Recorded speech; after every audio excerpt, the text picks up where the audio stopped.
Hi everyone, and welcome to a new edition of Dead Men Talk. And this is something I've wanted to do for a while, and I'm so glad that I've got the guest that I have to do it with today. Anyone who will have seen any of my shows and followed me on my YouTube channel, my social media, you'll know that Dead Men Talk isn't the only show that I've had. Up until just before Christmas, I had a wrestling podcast called Once Upon a Turnbuckle, and this is the first time I've been able to marry the two, Dead Men Talk and Once Upon a Turnbuckle, in the ultimate kind of crossover style. And my guest tonight is he's a fellow wrestling fan. We've just been chatting, grew up same era as me. We got a lot of the same memories. He's made a lot more than me, as you'll soon find out. But he's someone who's been able to marry his love of wrestling with my other passion, which is writing. So he is also the author of a great book, which we'll introduce in a second. But I welcome wrestling fan and writer Stephen Farrugia. How are you, mate? Oh, good. And thanks for your kind words about the book. Oh, no worries, no worries. No, I did love it. So right off the bat, we'll introduce the book called How to Be a Mark Without Leaving a Mark. Brilliant title. I really like that. Thank you very much. Yeah, it's very true. It's true phrase. Anyone who's watching this who may not be a wrestling fan, we'll get into the meaning of the title as we go through, because obviously, wrestling fans will recognize the kind of thing you're referring to. Yeah. But yeah, I guess for me, just kind of indulging in my own fandom as well. Let's kind of, before we get into the book itself, let's go right back to the beginning. To your earliest memories when you became a wrestling fan. Ultimately, can you remember sort of when that was, your earliest events, matches? What was it that drew you in first? It's a kind of a two-pronged story there. You got when I become a wrestling fan and when I actually become a wrestling fan. So I become a wrestling fan when all the other kids in school were wrestling fans and I wanted to fit in. Sure. So yeah, I was a wrestling fan in the first sense of, oh, this is cool. Everyone likes this. I'm in on this. Never seen it. Right. Only saw pictures and listened to the stories of the other fans. But yeah, I went home, declared myself a wrestling fan. Had never seen wrestling. Some pictures. That's a brave move. Yep, colouring books. Friends had colouring books. Awesome. But when I actually became a wrestling fan, when I actually first watched wrestling, was October '91. It was WCW. First match with Bob Cook versus Tracy Smothers in a completely forgettable match for most, except probably me. For most fans, but you remember your first one. I mean, my first one is quite memorable. It was on a big pay-per-view, but to remember one, I suppose your first experience of watching pro wrestling, you're always going to remember that, whatever it was, I suppose. Yep, it was about 4.5 minutes. Pretty much a squash. Yeah. But that was my first match, but I was a fan for probably a couple months before that. Right. Okay. So that's interesting, actually, because most fans I know, including myself, started off with WWF. I didn't have Sky TV or anything, so I didn't get to see it weekly or whatever. It was my mum worked in the newsagents, so I could get the trading cards, I can get the magazines, but it was my cousin who got me into it, so I kind of learned through him. I was never introduced to WCW first, so the fact that you've actually gone in that way, so in terms of moving from WCW, when did you discover there was something else, or did you know there was another promotion out there at the time called WWF? I knew about WWF first from the kids. They were the ones that was the magazines they had. Yeah, that was the colouring books they had. It was all WWF. Yeah. I didn't discover WCW until my dad recorded it on the TV. Okay. But I was well aware WWF existed. I knew Hulk Hogan. Just had never seen them move. No. Just pictures. I wouldn't see them move until I borrowed some of my friends' WWF tapes. And you, I'm very envious of you for a lot of things that you've experienced, which we will obviously touch on just a few of them through this. But one of the ones that I always wanted to be part of that you were was Summerslam '92. Yeah, fantastic. What a start. Yeah, memories then. What do you remember about sort of that time and when you knew you were going to that? Was it the first show you'd been to, or the? It was my very first show was the biggest ever in That's this country. amazing. That Yeah, is amazing. yeah. I didn't even know it was happening until I got the tickets from my Wow. dad. Yeah, we got the train up there. And I remember approaching. You can see Wembley in the distance. It's Yeah. ginormous, but grey. I remember it being really grey, despite it being Summerslam in the summer. Yeah. It's just a Wembley big to me just was monstrosity. grey. I remember we got there and there was this Union Jacks everywhere on their faces, Yeah. selling them. I asked for merch. My dad wasn't a big spender, you find from my book, Hmm. but he got me a program which I still have. Cool. Yeah, we got people chanting for Bulldog. I was chanting for Brett. I was going to say, yeah. Was whose side were you on? Because when I was watching it as a kid, Yeah. I was pretty much a Bret Hart fan at this time. He's the one that I really got into first. And I knew the Bulldog, obviously he's British, I should have been backing him. But what was the feeling within there? You got a real feel for, obviously, hometown crowd was with the Bulldog, but did you get a different feeling? You know, was it a bit more mixed that you could pick up on? It was probably 90% Bulldog, but there was Brett's. Yeah. You watch the match back and you hear the horns followed by Bulldog and then a smattering of Brett. Yeah. But it was definitely Bulldog. He was the hero in the building. But I just thought Brett was cooler. He had the cool shades, the cool hair. Yeah. Bulldog's hair. I don't know what I have such a problem with Bulldog's hair back then. He just didn't come across as that cool. And Brett did. No, I get that. I get that. Especially looking back, I think that's probably one of my. I was never a massive Bulldog fan later on. He didn't really. I didn't find his work in the ring all that exciting. But sort of the '92 era, 91, 92 is the one that I always kind of hark back to in my head. That's sort of the iconic image, I suppose, we had. So when you were in there, I mean, it's like 80,000 people or something that they had there. How much did you get to, obviously soaking in the atmosphere, being in something like that, but how much did you actually physically get to see? Because I understand from your book that you had a vantage point of them coming to the ring. Yeah, very close to them coming to the ring. That's cool. It was 4 seats from the aisle, I think.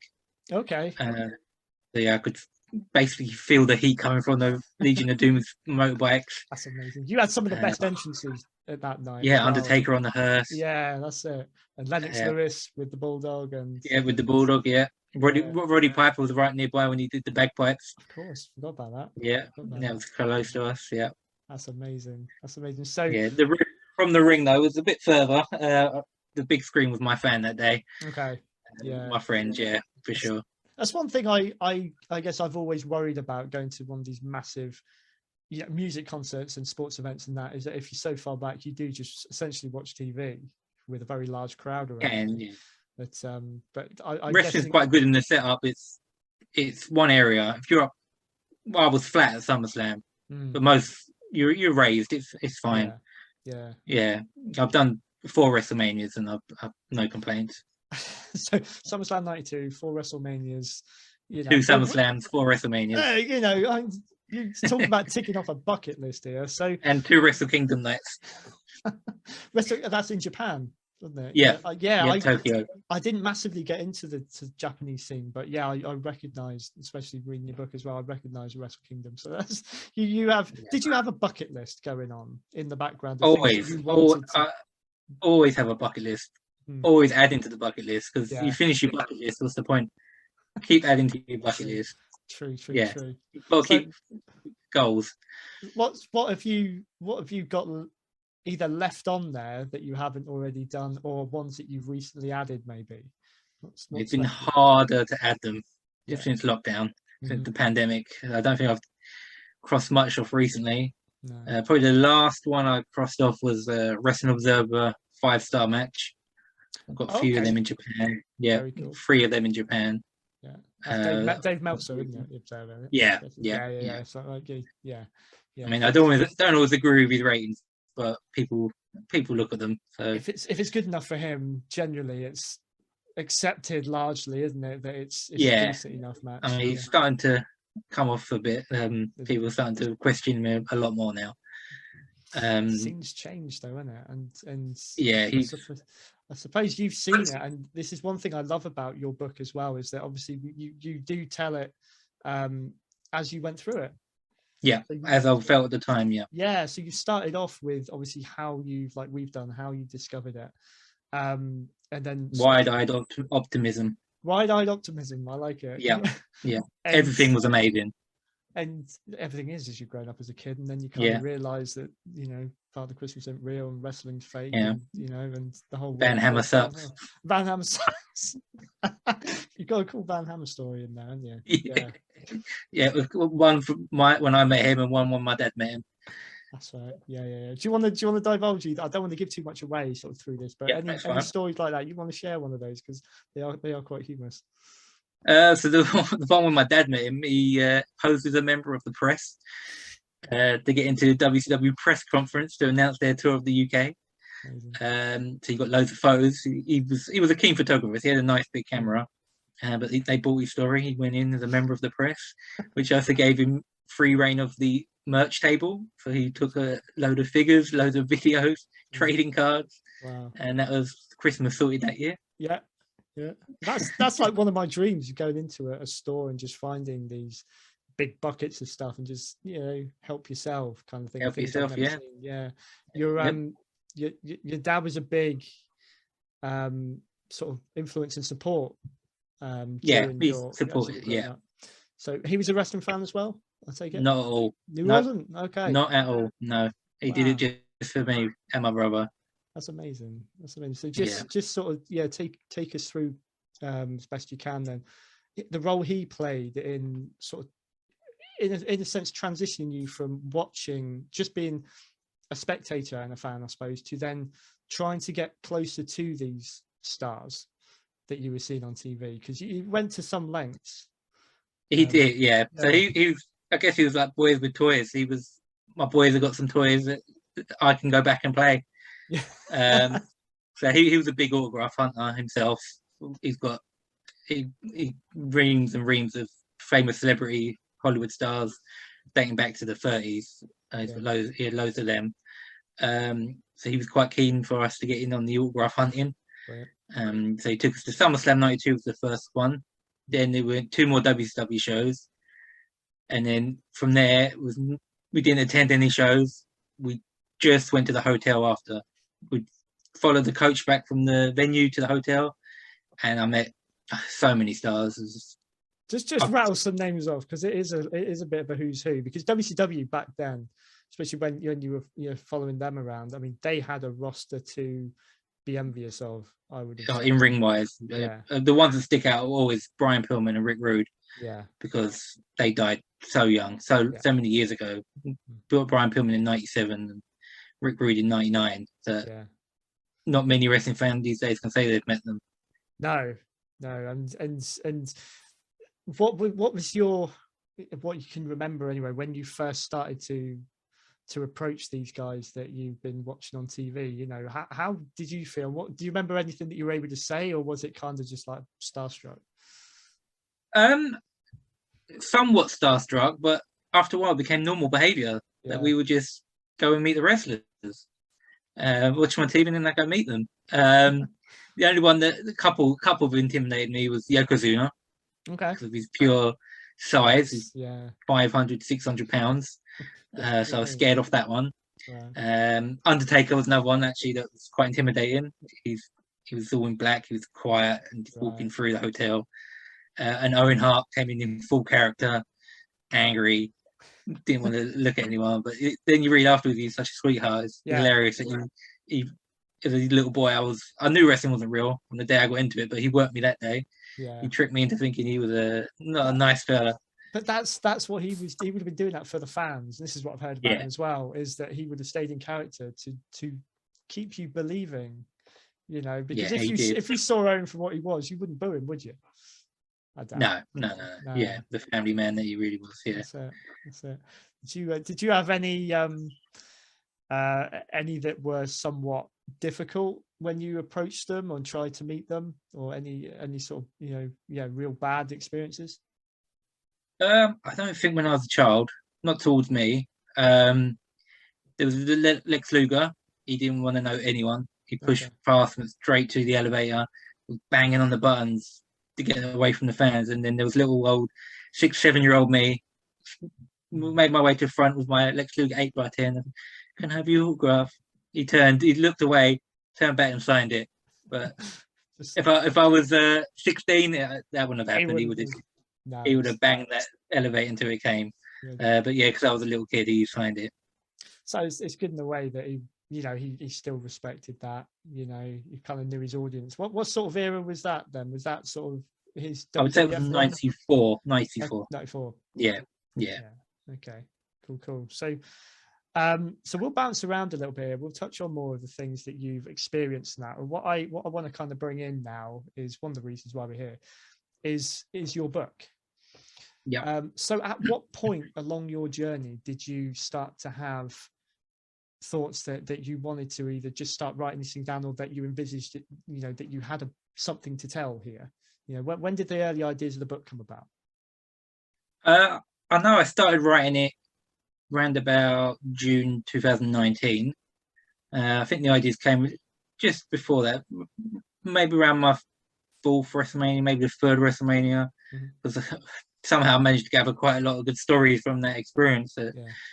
Like going to Jimmy Hart's restaurant and watching Raw with him. This is brilliant. Yeah, I love that bit. Not many fans would get to say that. Yeah. And it's just these little stories that I picked up along the way. Yeah, and picked up every stage of my fandom. I picked up stories. Yeah. And it's just reading other wrestling books. Okay. So I read a lot of wrestling books. You can see them behind me. Yeah. And they start the same way mine does. I was a fan. I got into wrestling this way.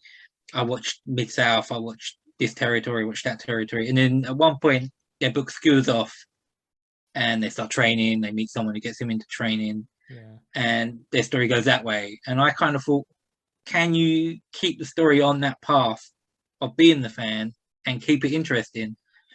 And I thought about my own experience. I thought, I think I have enough good stories and experiences that I can run with this. And I reading the other wrestling books, they're not all good. I've read a lot, they're not all good. And some I'm reading about, I think mine actually could be, I could write a book better than this one. Sure, yeah, even though I dabbled in wrestling, not physically, the backstage stuff. Yeah. But even though I've never been in wrestling, I think I've got more interesting wrestling stories than, I won't say any names, this wrestler who's just telling stories. I went here and I wrestled him, and then I went here and I wrestled him. And the payoff was rubbish and no colour to it. No, and it's just like stating facts, really, isn't it? It's just like I was more confident in the way I wrote that I could add colour to what could be mundane. Yeah, watching Bob Cook versus Tracy Smothers, trying to add humour to that, and I thought, can you go full on fan route? And I think I achieved it. You did. It's a great read. Like I say, I start off and I'm with you because I remember, I can picture a lot. I was an avid fan up to about 2000. When we got Sky, I watched it weekly, daily. It was my life. And then I discovered other things once I left school and went to uni. Girls. I kind of, basically. And I reached a point at which I kind of felt, and I think I kind of get a sense of this with you along the way, is that you distance yourself from wrestling, maybe because you don't think either it's interesting anymore, or you probably shouldn't be a fan of it, or not outwardly shouldn't be a fan of it, and that, but it's always there in the background. It was always there. And I think for me, with you on that early bit where I was like, I remember that. Oh, it's great to hear what somebody, I'm always envious of people that went to SummerSlam 92. So it's great to hear what that was like. I can never tire of that. And then you went on your own path.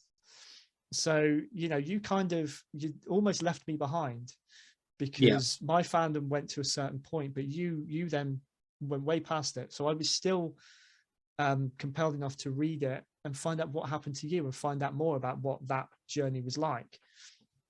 So even through to the end, I mean, I think when you were rattling through probably the first half of the book, you cover quite a lot of ground. And then I was almost like, it was when it was coming more up to date. Where's this going to go now, sort of thing? because I didn't really know much about the wrestling scene for about sort of there's 10 or 15 year gap where I didn't really keep up with anything at all. Right. So I yeah. learned from your book, kind of Oh, filling in the good. gaps and Good. everything. But sort of as you got more into it, you transitioned off and you discovered the British wrestling scene. Yeah. Yeah. And you got a bit more involved yourself. You went to, which you touched on in the backstage side. And that this is something that resonates with me because I didn't know much about the British wrestling scene till last year through my podcast, and I actually got to talk to quite a few guys who are involved in the British wrestling scene. I had no idea how big it was.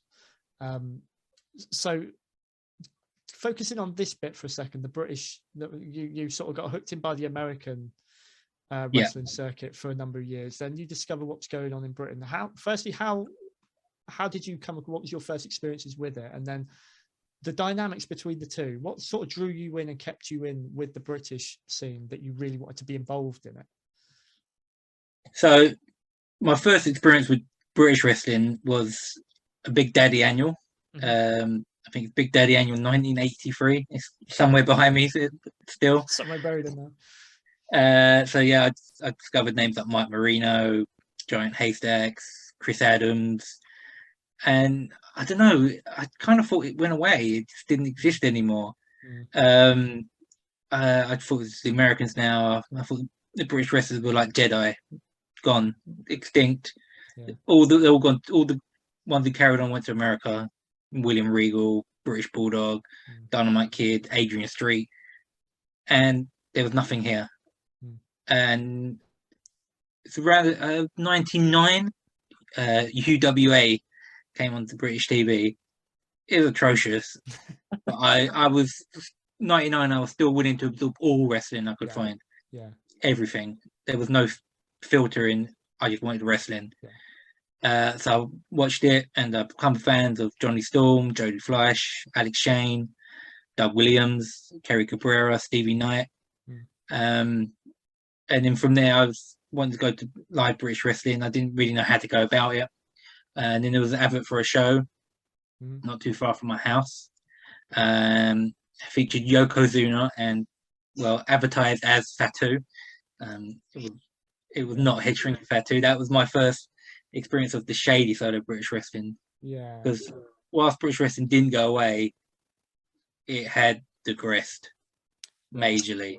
I remember some of the like seaside towns. I used to go up to like Skegness and Mablethorpe. I got family up that way, and I remember being up there once, and there was a poster of a wrestling show. I think it was Mablethorpe, and they were advertising. Yeah, they were rip-offs of like Road Warrior Hawk and whatever. Shadow from the Gladiators was wrestling then as well. It was almost like a comical kind of thing, wasn't it? They were almost poking. It was the cash in. It was. So when British wrestling came off TV, a lot of the best names packed it in. Yeah. Mark Rocco, Johnny Saint, Kenda Nagasaki. You get a few holding on the fort, Robert Brookside, Steve Gray. But without television, it had no support. No. And it looked ancient compared to Hulk Hogan and Ultimate Warrior. It looked like something from the 50s. And it was so past its sell by day. And it carried on like that until coming up to 2000. It was hanging on to the old style with a round system.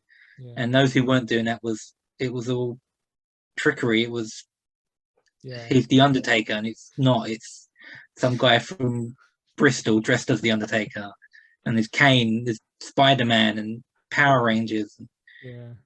It was geared towards children, but not the wrestling fan. So then along come FWA, and they were willing to drag British wrestling into the 2000s. They used a lot of the guys I saw in UWA, Alex Shane, Doug Williams, Jody Fleisch, Johnny Storm, who had a more American influence. And they just took British wrestling, and that became my home promotion. That was the one I went to every month. I supported them. I mean, I look back now, it doesn't hold up. It doesn't hold up, but compared to what we had, it was light years ahead. Yeah, it's something that you can get involved in, even if you were just going there to watch it, be part of the crowd every week. Having a local promotion, I think, does wonders for keeping you in it, I suppose, and keeping that magic alive, as it were. And it was the little engine that could. It was almost our ECW. It was the small time. Let's support the small time because it's better than that WWE big. Well, I mean, it wasn't, but you couldn't tell me then. You couldn't tell me then that, you couldn't tell me then that it wasn't better. No, because it's got to be different. I've been to one WWF show in my time. I've been to a few more sort of independent ones since that. But just being there is you get something different from just watching it on TV anyway. So, for sure. Regardless that you're not seeing Bret Hart and Hulk Hogan or whatever every month, you've got your local heroes. So some of the names that you kind of gravitated to, was there anyone in particular that really made you kept wanting to go, or just was it as a unit? It was just something that you were drawn to. So my favorite was Alex Shane. He was my favorite from UWA and into FWA, and then he later on became my boss when I joined backstage for the rebirth to FWA. It was a different side of him. I mean, a lot of people read my book say I knocked him. I just was honest, I think. I mean, I'm really thankful for him. Yeah, I'm really thankful for him, and my intention wasn't to knock him at all, because without him, I wouldn't have 3-4 years I worked in British wrestling, and I loved it, every minute of it. I did it for free. If I didn't love it, I wouldn't have done it for free. I absolutely loved it, and I'm thankful to Alex for that. But no, he talks out both sides of his mouth, and I'm sure he would admit that. And a lot of people say that about him. A businessman at the end of the day, I think. If you're helping to run a promotion like that, especially in that game, you can't be a nice guy. I don't know. You can't be totally. To some people, you probably are a bit of an asshole. He was always good. He was good to me. He really was. It was good to me. That's good. But I was watching FWA. I always wanted to get into British wrestling, and I had visions that maybe I can help British wrestling back to prominence. And I always thought I would do that working with Alex Shane, and then it kind of come true that I worked with Alex Shane, but it didn't get to what I thought it was going to get to when I was having these dreams that we would take British wrestling back to prominence. And it got there. It wasn't me. It wasn't Alex, but it did get there. You were part of the early stage of it, and so very small part. What was your so let's touch on that. What sort of things were you involved in, and sort of comparing that to just watching it, how much did that open your eyes to the world of wrestling, as it were, beyond being a fan? When I got into it, it was 2009. So I've been a fan 18 years by then. So I'm not sure it changed the way I looked at wrestling, but I've learned how much the ring posts weigh. They're pretty heavy. I can say that for sure. And with setting up the ring, I got a different appreciation for how long it takes to set up a show. We get there at 12 o'clock for a 7 p.m. show. Got appreciation for that, setting up the lighting, all the small parts of the lighting. The ring is so heavy, and the wood and the metal. In terms of the wrestling, though, it didn't change my view on it. I felt like I was part of something special. In some ways, that incarnation of the FW did change British wrestling. It didn't. It took it out of the town halls and put it in more in the nightclub setting. Which is where Progress, the ones who did eventually get eyes on British wrestling, that's the direction they took things as well. But it could have been something special, but it just wasn't focused enough, and Alex wouldn't listen to many other people's ideas. But you've got an experience there that, again, not to add to them, not many wrestling fans would necessarily have. It was my dream. It was my dream to work in wrestling, and I achieved my dream. I didn't achieve it to a high success, but I can always say that I'm not going to die saying what if I worked in British wrestling? Would I have been the one to? No. I did it. I didn't. I failed. Did my dream. I worked in wrestling. Yeah. And I walked away myself. I wasn't kicked out. I knew it was time. I can't complain. I lived my dream. Not many people say that, even if I failed at it. Don't matter. You tried. You know, you found a way in, and you were dedicated enough, and you really get to know that again. You know, as your story goes on, is how you built up to that, to eventually making those moves to get involved in it. So what's your take on the British wrestling scene as it is now? Obviously, you've seen it grow from back then. So it grew until just before the pandemic. WWE brought up a lot of the guys, the top guys, Pete Dunne, Tyler Bate, Volta. Yeah, all went WWE. First, it wasn't too bad. It could still work other places, and then I think Travis Banks got injured on the show, and he had to miss the WWE show, and then that's when the restrictions started, and the talent was all of a sudden the 40 of the best guys gone. Yeah, and it's back in, and then we had the speaking out movement hit. Yes, a lot of accusations against British wrestlers. We lost a lot of stars that way as well. We're just rebuilding at the moment. Yeah. Red Progress this Sunday got their first comeback show since the pandemic. Cool. They were really left in tatters. Yeah. Not just their talent, but their management had accusations against them. So they're kind of they've got is that painted with a dark brush at the moment. Are they the ones? It shows I'm still a little bit out of touch. Are they the ones that have been taken on by bosses of a football club or something? Am I thinking about the same ones? Or? Yeah, I did read it, and I've actually totally forgotten who they are. Yeah, but So yeah. I knew there was someone trying to breathe. Oh, it's good that they're at least they've got a show to try and because they promoted themselves as punk rock, and then they got in bed with WWE, which upset a lot of fans, and then so they used to sell out in minutes, and then it was a lot of fans turned on them because of they're not punk rock, it's corporate sellouts, and then the speaking out, and they've definitely been knocked back. We'll see how this comeback goes.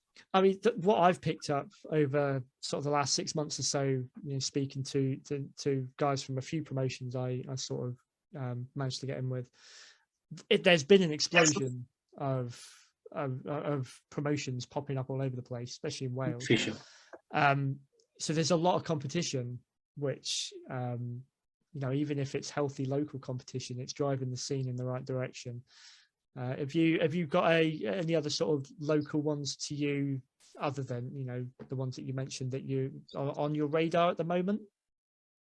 So pre-pandemic, I attended Progress, Rev Pro, Pro Wrestling Eve were my main three.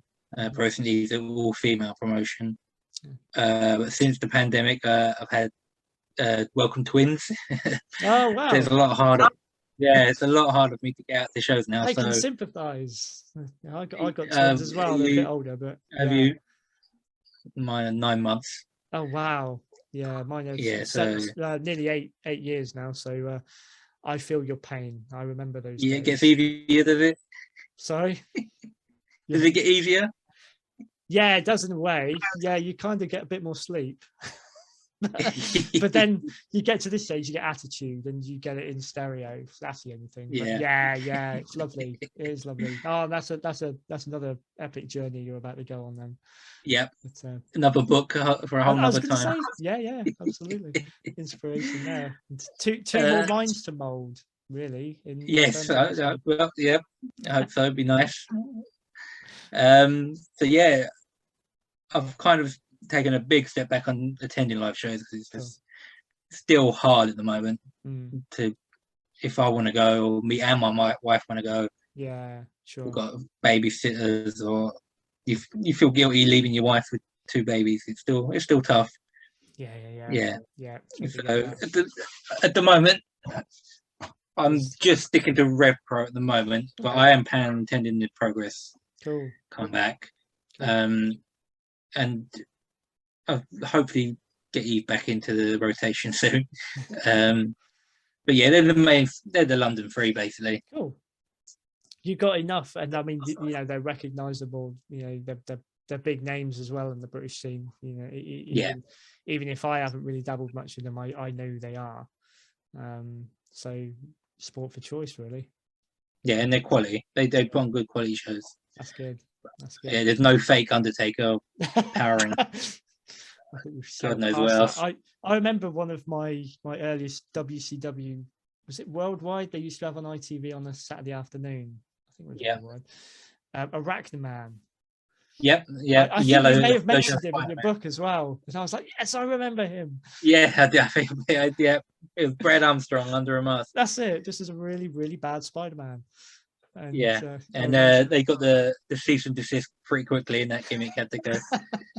I tell you what, thinking back to those days and what the two WCW and WWF tried, you see all these gimmicks coming out. So yeah, we had Arachnoman, they had the Toxic Turtles. WWF tried to churn out. Yeah, I only really found out about them recently. I can't believe they even tried it. Any tie-in. The Juice, it was that Beetlejuice. That's right. Yes. Yeah, remember that, and the Ding Dongs and whoever else it was. Yeah, these really, really bad gimmicks. Yeah, at least. Yeah, when I first got Sky, it was 95. So I've gone on record, and I do agree, it's probably the worst year for pro wrestling. Agree. Anyone who wants to argue or wants to agree with me, I have an audio only show on Once Upon a Turnbuckle where I just discussed 1995. Yeah, it's a terrible year. But it was just littered with all these kind of gimmicks. And it's good. It's good in a way that we've moved past that, and people are not being given gimmicks or characters necessarily. They are more based on themselves, aren't they? Just probably turned up to 11. You still get it. You still get the independents are starting to people desperate to stand out. They do some strange things. Yeah, but it's not as on the nose as half man, half bull. Mantar. Yes. It's not as on the nose as that. It's not as cheesy as that. But it still pops up once in a while. What are they doing? What? He's what Mike Halleck that I think I have messaged him in the past to try and get him on when I was running Once Upon a Turnbuckle. Really? I spoke to Duke the Dumpster Drosy, was one of my first guests, and I think he's friends with him. And then I spoke to PN News as well, and I think it's his cousin. So I thought I'll try and get him on, surely, but no. PN News was one that the British scene in the 90s, 2000s. Yes, he was. Yeah, he was. I couldn't believe. He was wrestling as Cannibal Grizzly, and he went to the bar, and I went to get his autograph on my program, and I read it said PN News. I was like, "Is it PN News?" I couldn't believe it was PN News. Oh right, you didn't. Yeah. I didn't know him very. I knew of him at the time, I suppose, magazines and stuff like that, but you didn't really get PN News on many of the VHS, the pay-per-views and that they used to release. He wasn't really on there. So, our VHS releases, they cut a lot of matches. Yeah, they did. Yeah, his infamous scaffold match was cut. Yeah, I had to ask him about that. I think he's sick to death of speaking about it, but it had to be done. Oh yeah, people talking, they're talking. Yeah, exactly. Yeah. So just kind of getting into, we'll have to wind this down a little bit. Unfortunately, again, I could probably sit here for hours off air and talk to you, because I do absolutely love just talking shop when it comes to wrestling. So let's throw a few quick fire questions at you based on your experiences. Firstly, the guys that you've met, is there one that really stands out as your absolute favorite? That you managed to meet them, get their autograph, whatever the exchange was, one that really stands out above any others? I mean, the one where I can't believe this is happening, was Hulk Hogan. He's the biggest star. And I mean, I didn't meet him in 2014, and I just felt like he was unmeetable. He was Hulk Hogan. He's the one I've watched him since '91, and he was the biggest star, and Yeah. and there he was in front of me, Hulk Hogan. He's not my favorite wrestler of all time, but he's the biggest star. Yeah. What was that like? Did it seem like you would expect, or was there anything, was he didn't quite live up to any expectation? What was that like?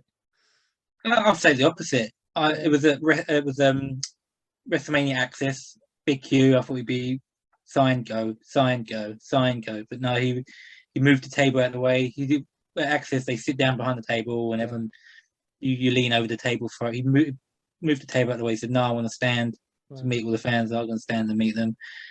He complimented me on my Tracy Smothers T-shirt. So there was interaction there. Well, I wasn't expecting that. I expected autograph photo next.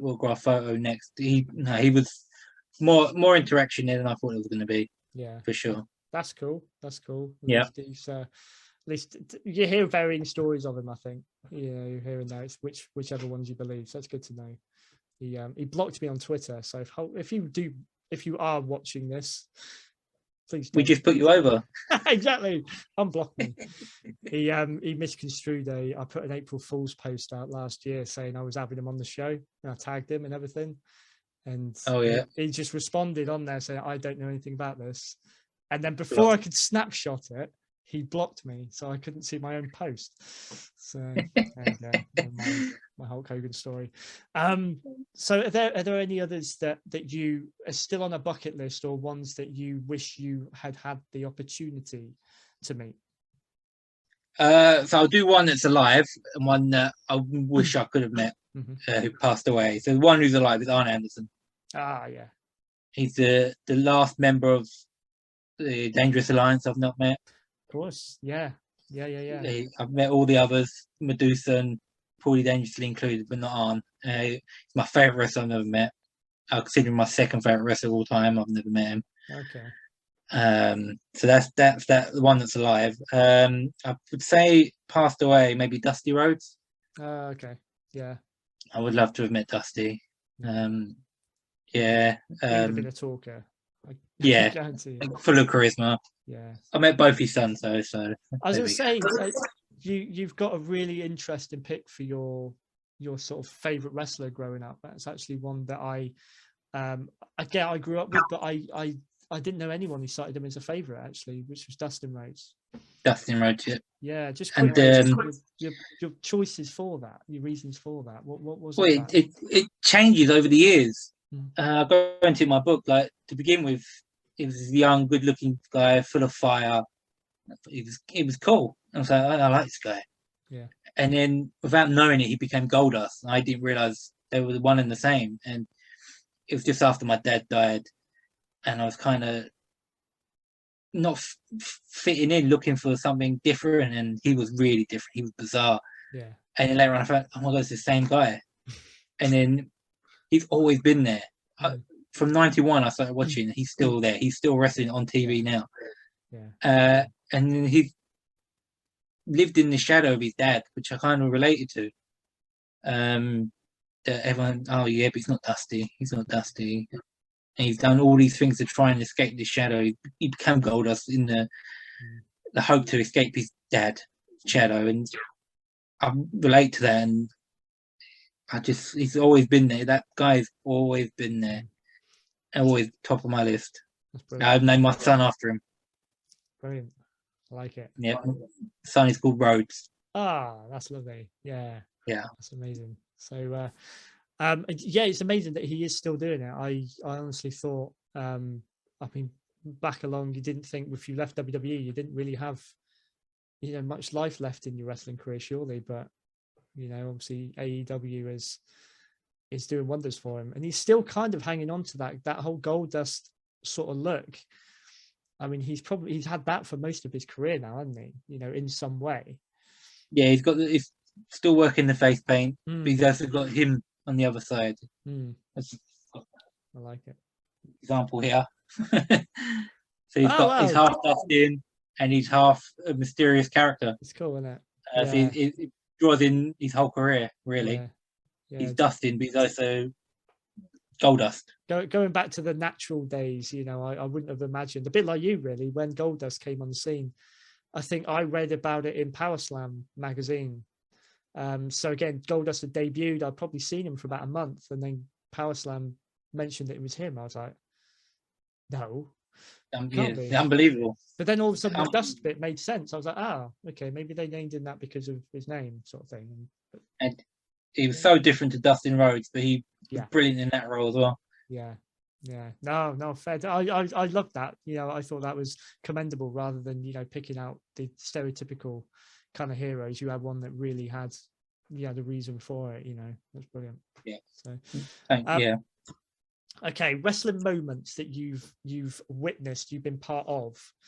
Probably a bit of a cruel one, really, for you to pick one. But is there one that one major sort of wrestling moment to you? Doesn't have to be one that the whole world necessarily knew about, but one that was, I don't know, the most emotional, the most impressive, one that's meant the most to you to be part of?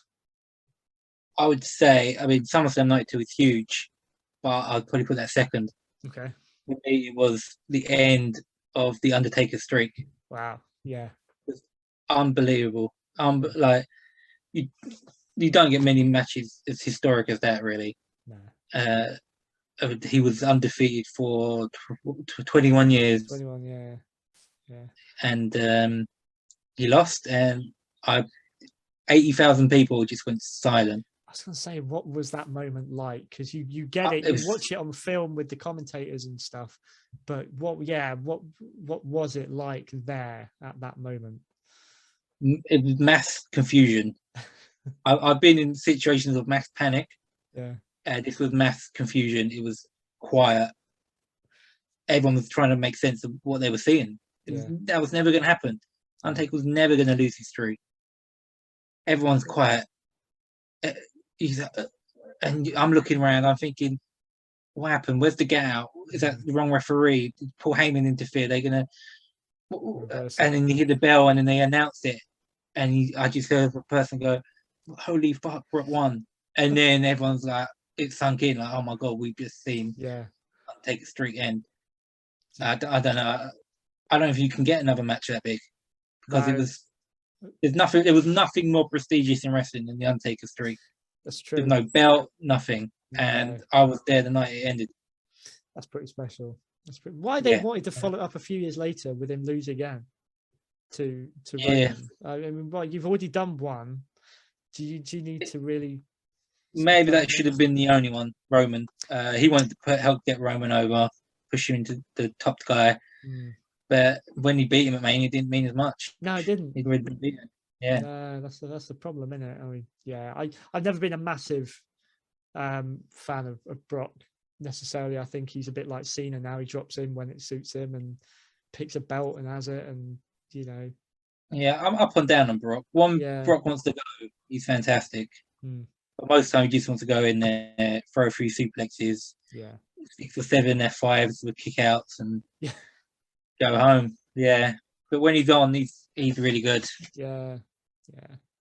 So, okay, my final question to you, really, before we circle back, and I'd give you the floor for you to promote your book and let people know where we can find it and find you.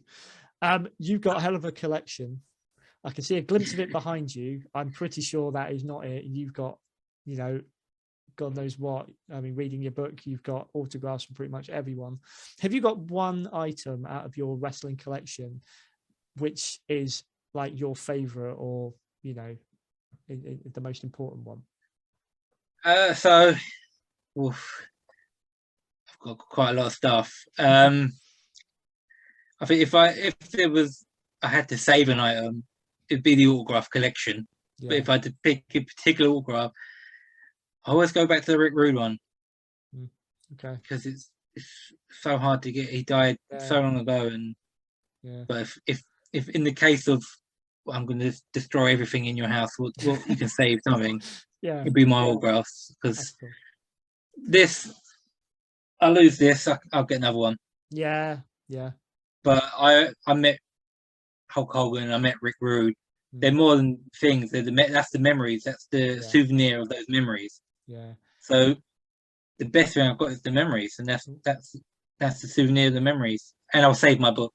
I was going to say, lovely segue into the fact that your book is those memories as well. So, a lot of much of the book is your journey to, to taking you around, getting closer to these guys. And I say to anyone watching this, I've made a lot of friends over the last year who are massive wrestling fans, or they're in the business, need to pick up this book. It's, we're all wrestling fans, and this is a great sort of fans journey for sure. So I'll give you a minute or two, basically let people know, just give us a brief overview of the book, where you can find it, where can we find you, if you're on social media, if people want to find out more. Okay, so it's called How to Be a Mark Without Leaving a Mark, one fan's 30-year journey through the world of professional wrestling. So it's my perspective of the changes of pro wrestling from 1991 until, well, the post-pandemic world. Well, I say post-pandemic world. Nearly there. Well, coming out of the pandemic restrictions, we'll say. Yeah.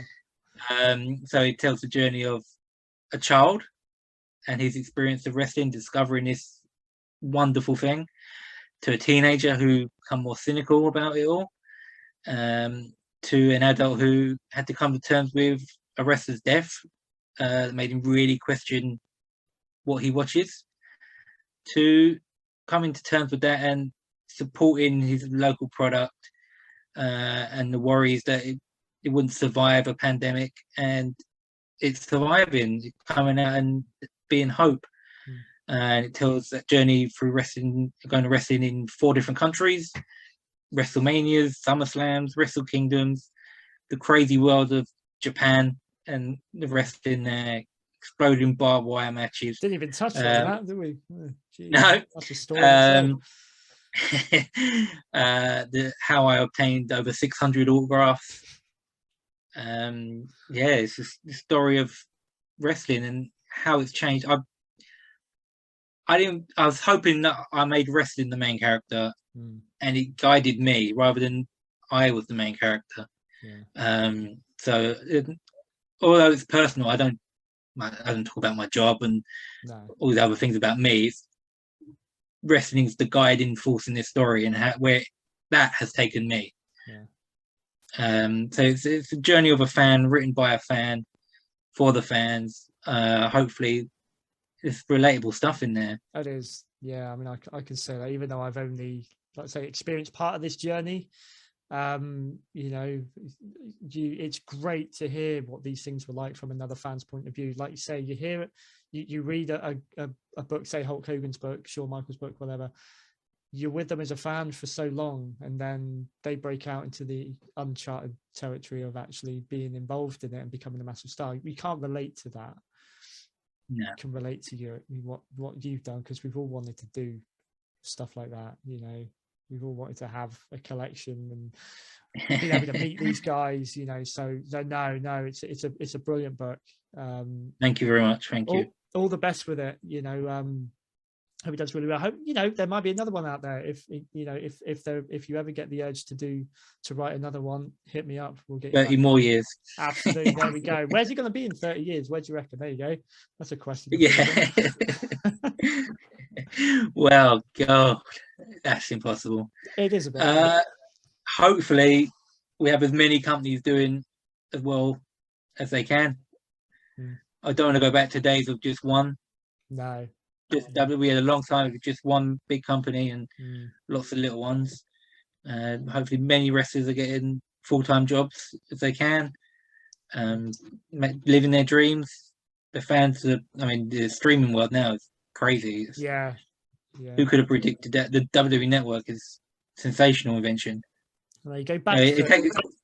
Go ahead. Sorry. I was going to say, go back 30 years to where we, 91, 92, and you over in this country, you had to get away with, WWF being on Sky Movies Plus or whatever it was, and you had to hunt the VHS tapes. You had to videotape the weekly shows, and I enjoyed that.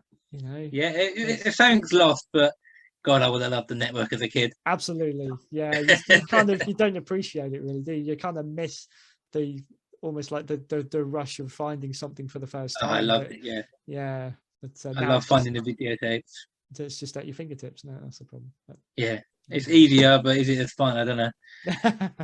You can go back and you can find so much more stuff. I mean, YouTube has been brilliant for me over the years to actually go back and watch these matches that I missed or I just couldn't find a way to watch, back then. So yeah, so recently I've watched Smoky Mountain Wrestling from beginning to end.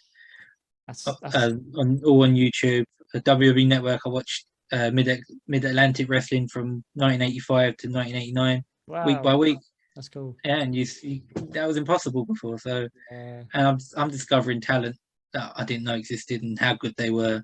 Yeah, and it's good. It's good for that. Yeah. Long may it continue. So who knows where we'll be? I don't know. We'll see. Watch this space. No, Stephen, thank you so much again, mate. This has been fantastic talking to you. Thank you for having me. It's been fun. No worries at all. And if you do ever want to come back on and talk, talk shop again, or if you've got another book in the works at some point, hey, one day if your kids decide they're going to write a follow-up and with their 30 years, that'd be nice. I can't tell you whether I'll still be here doing this then, but always happy to. So all the best, mate. Thank you so much for coming on. No, thank you for having me. Thank you. No worries, mate.